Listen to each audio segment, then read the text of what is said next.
What's up, everyone? Welcome to another episode of Down Once More.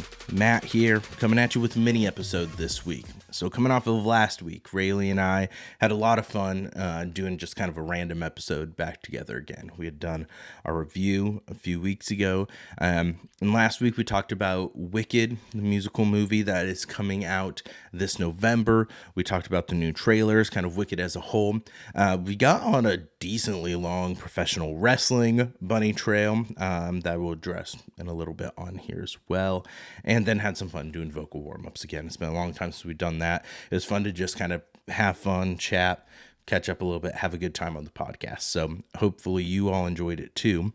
With last week's episode, on either Thursday or Friday, there was an announcement made that confirmed that the Wicked movie marketing team listens to Down Once More. They heard our discourse and they felt like they needed to address it.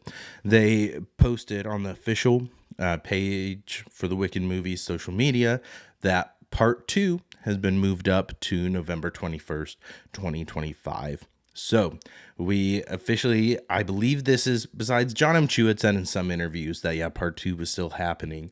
But this was the first official marketing push or marketing on their media pages that has referenced part 2 since the dates were originally announced back quite a while ago. So it is still confirmed to be a part 2. And the more I think about it and the more I kind of look back and reflect on things, I am getting more and more excited about it as a 2-part thing. I am a little worried about how it will fare at the box office with it, but I think we're definitely still getting part 2 because they filmed it at the same time, if I remember correctly. So they should just have like some reshoots, editing, things like that to clean up over the next year. And so I think this movie is one, and I had with Brad when I was talking about appeal of certain movies, certain musicals, and I think Wicked reaches a broader audience than a lot of stage musicals that you could adapt. It taps into some nostalgia of people who grew up on, why am I blanking on The Wizard of Oz? I was going through Dorothy and the Road or like The Wicked. I'm like, none of those are the titles. I could not. I'm recording this at like 5 a.m. So I think that it is a fun, whimsical musical, even though, as Rayleigh and I were discussing, the book and kind of the subplots in it are very dark, but the musical itself is fairly bright, cheery, and it looks like that's the tone that we're getting in most of this. Like, even it's something that you see a lot of complaints about and talks about, and how bright everything is and color grading in movies these days, because even the parts in the trailer that seem dark have a very kind of brightness to them. And so I'll be interested to see how it all plays out when the movie comes out. But a lot of discourse I was seeing is like, this musical needs a part 2 because the stage version is very kind of, the pacing is a little off. You don't get a lot of character development. Things are just kind of thrown in there. It doesn't have room to breathe. And so by making this part 2, we're getting some room to breathe. We're getting some new original songs. So I'm excited about it. This is probably the most excited movie release, movie I am most excited to release this year, for the rest of the year coming out. So excited. That's coming in about 2 months. We'll be getting that. And I will say, because I brought it up last week too, on how I was unsure about Ariana Grande. There was something that just seemed off about her portrayal as Glinda, and I wasn't completely sold on that. I have seen some more TV spots and clips since then that kind of focus on her character a little more. And I think I actually really do like the choices that she's making as Glinda. And I know she's going to nail the singing points. So I am getting more excited and more on board with Ariana Grande as Glinda. So we will see what comes up there. Sticking on the musical train, Pasek and Paul won an Emmy for their song "And Only Murders in the Building," giving them official EGOT status. So, if you're not as familiar with Pasek and Paul, then I'm not sure how you found this podcast, because they are one of the more prominent names in musical these days, because they did Dear Evan Hansen, which, love it or hate it, it faced a lot of success, a lot of buzz, a lot of talking, and you're familiar with them. They did one of the best original movie musicals with The Greatest Showman. I think Hugh Jackman was fantastic in it. Zac Efron, fantastic. Zendaya, fantastic. Kayla Settle, fantastic. Just an all-around kind of inspiring, because they took some liberties with the character, story of P.T. Barnum and what kind of went on there. And the songs are fun, they're catchy, they stay in your head, and that's kind of what they're great at, right? And I personally love their work in Smash Season 2, which I think I addressed on here, is streaming on Peacock now, and so we'll probably be discussing that show a little bit more in depth on here, because I started a rewatch recently. I love the show. It is cheesy, it is kind of corny, but the music, the dancing, just kind of the behind the scenes of a Broadway show getting created is really interesting to me, even though I'm sure there's a lot of inaccuracies at it. But just the star power in it too, from Broadway people like Christian Borles and Barbara Streisand, and just some fantastic people. I said Barbara Streisand, and now I'm like very not confident that she is in Smash. But Megan Hilty is in it, who has a new show that's actually transferring to Broadway. So I really like Megan Hilty in it, and she is now in Death Becomes Her, which will be transferring to Broadway, I think, within the next month or so. But oh yeah, Leslie Odom Jr.'s in it. Brian Darcy James, who portrayed Shrek, is in it. Season 2 has Jeremy Jordan in it. And then Catherine McPhee from American Idol is one of the leads in it. And why can I now? Oh, Jesse L. Martin is in it from Rent, who played Collins. And then, where is it? Not Barbara Streisand. I'm an idiot. It's Bernadette Peters is who I was thinking of. Shame, shame, shame. As soon as I said that, I'm like, it is not Barbara Streisand. But my brain is not functioning enough this morning to know for sure. So I had to confirm. There's some live fact checking for you, inaccuracies. But Smash, great show. Check it out. Pasek Paul wrote some songs for Jeremy Jordan's spin-off musical in season 2, The Hit List. Not spin-off musical, but he's doing a musical in season 2 called The Hit List, and they wrote some songs for that are fantastic. And I think I actually like the music in season 2 better. The story in season 1 probably better, but it got canceled after 2 seasons. It's fantastic watch, a lot of fun. Highly recommend you watch it. Smash on Peacock if you haven't already. One more bit of musical news. I talked back on here when I think it was during the Tonys, when The Outsiders musical got a bunch of wins in. So I did some traveling for a work conference in July, and I watched The Outsiders movie for the first time, because I'd never seen the movie, and I wanted to watch the movie before I really started listening to the musical, so I kind of knew what was going on. I had that backstory since I couldn't see the musical live. Watched the movie. It's a classic. I feel like it. I heard a lot of people talking about it. It's pretty well known. Stay Gold Pony Boy is just not the context I thought that statement came from when I had heard people quote it in the past.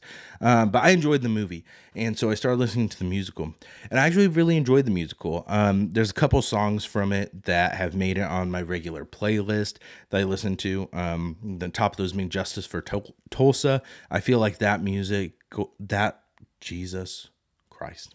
That music number is just so well written and performed, and the narrative arc that you go on and the emotional arc and journey you go on through that song is fantastic. So, well-deserved wins for the Outsiders at the Tonys.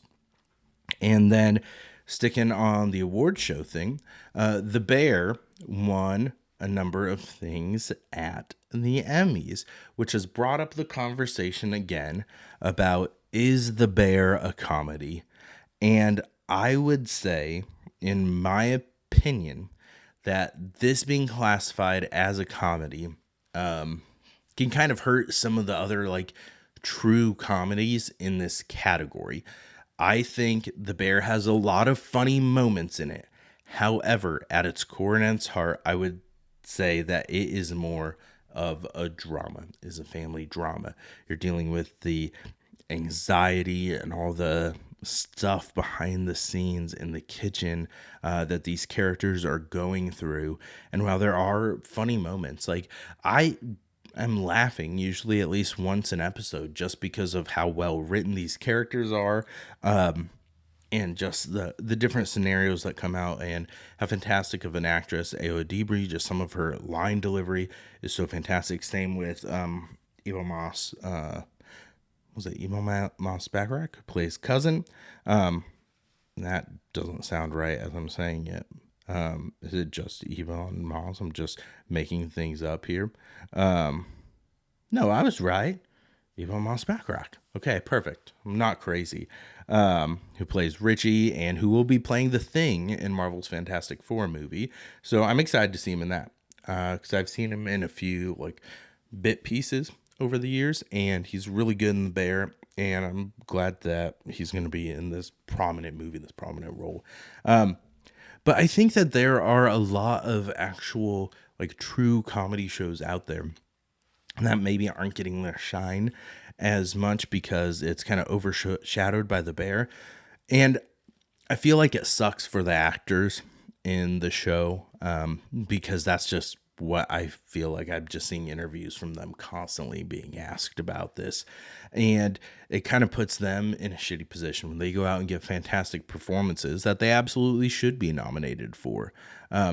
But then it kind of, just because it's so well written and acted, it can kind of bury some of the other comedies that are out there. So I think that's the structure of these awards and the awards shows that go on is always very interesting to me, in who you see get nominated and then what you see, the discourse afterwards, what comes out of it. So I don't know, just an interesting note, I thought. And then I mentioned it last episode, and I mentioned a few episodes before that when I did the streaming guide. Heels is out now on Netflix. This was a Starz series. It ran 2 seasons, got canceled. I absolutely love this show. I thought Stephen Amell's fantastic in it. Alexander Ludwig's fantastic in it. It is a very interesting and kind of, it's a love letter to professional wrestling wrapped in a very human story, and just a very personal and intense drama about these characters. And I told Rayleigh when I told her to watch it that I think that it is something that even if you are not a professional wrestling fan, you will enjoy. I mean, truthfully, you might enjoy it even more if you're not a professional wrestling fan, because it's a glimpse into this wild world and everything that goes behind there. And the Duffy Wrestling League, their kind of indie wrestling promotion in this town. And you get a look at the story writing, just the actual physical toll that it puts on people and everything going on with that. And you don't need to know all the characters. There's a lot of cameos from actual wrestlers. CM Punk is in it, a few episodes, and Mick Foley. So if you know professional wrestling, you're familiar with those people. But it's a lot of fun. I highly encourage you to watch it. I'll probably be doing a rewatch on Netflix again because I'm hoping if it gets enough buzz and enough people watch it on there that just didn't check it out on Stars, because who has a Stars subscription and watches that, that maybe Netflix will pick it up for season 3. They've done a number of wrestling shows. They're about to add Raw. WWE Raw will be airing on Netflix starting in 2025. So they're going to be getting more wrestling content on there and wrestling fans. So I think if they can capitalize and they do another season of Heels, I think that'd be fantastic because season 2 ends on a cliffhanger. So I want to see more of that. Now, one last thing, because it's a mini episode, we'll get you out of here early. On the professional wrestling side, last week when I was talking about AEW All Out, and that there was an unsanctioned lights out steel cage match between Swerve Strickland, Hangman Adam Page. It was one of the things that I called out in my vocal warm-ups as being excited about, and it was what got us on our whole wrestling tangent. I was planning on watching this on my work trip to Indianapolis last week. Well, come to find out, you cannot download like pay-per-view items on YouTube. I thought I'd be able to download it and watch it on the plane. Not the case. And so I did not get a chance to watch it. And since I've been back, I got back Thursday. I'm recording this Tuesday morning. I have not had 3 hours to myself to watch this. I have been going nonstop and doing things. So I still have not gotten to watch it. But I have seen discourse around it in clips online, and it seems as though we had a very polarizing events happen in this pay-per-view. I know at the end of Bryan Danielson's match, he got turned on by the Blackpool Combat Club, John Moxley, and put a plastic bag over his face, basically suffocate him. At the end of that match was the storyline that we are going with there.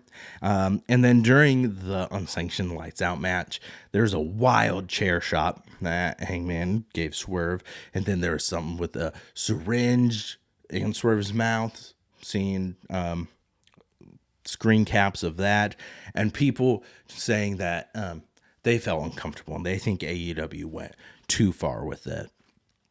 And like I said, I haven't watched it all yet for myself. I did start it. I have gotten about an hour into it.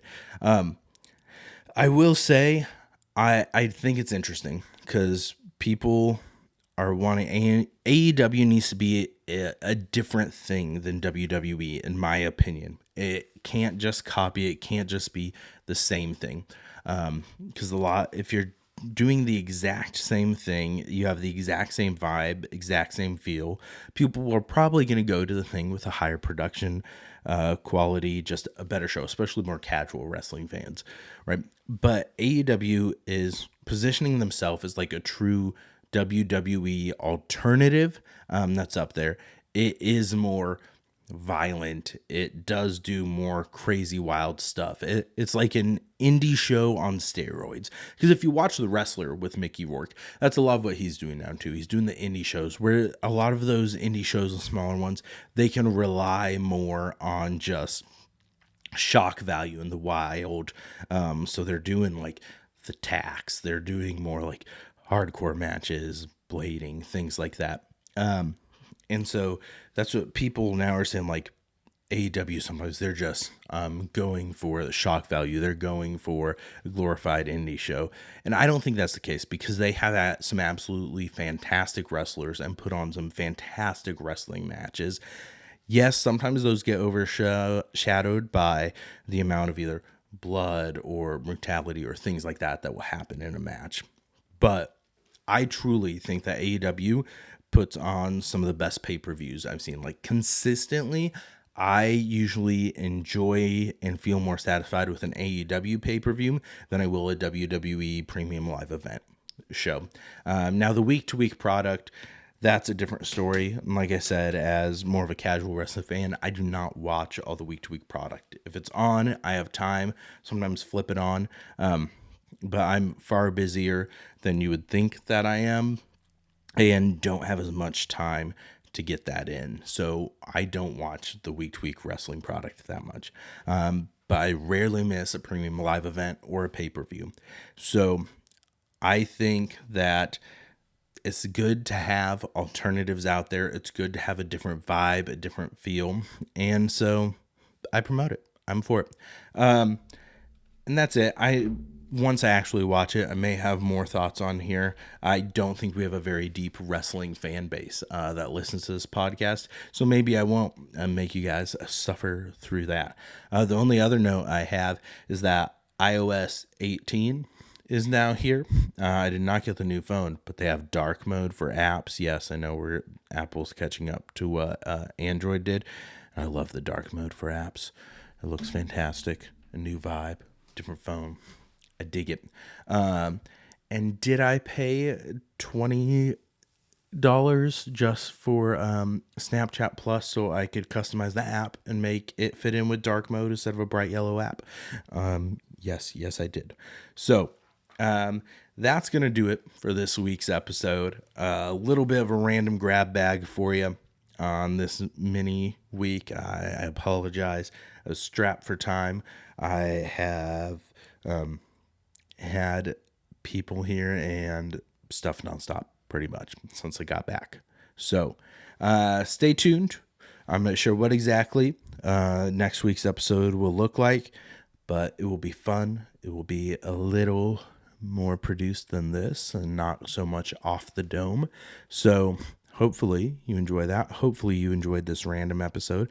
And if not, I only kept you here like 15-20 minutes. So not a giant waste of your time. You're welcome. That's what you want from a podcast, something that's not a giant waste of your time, only a little bit of a waste of your time. Hopefully you found some enjoyment.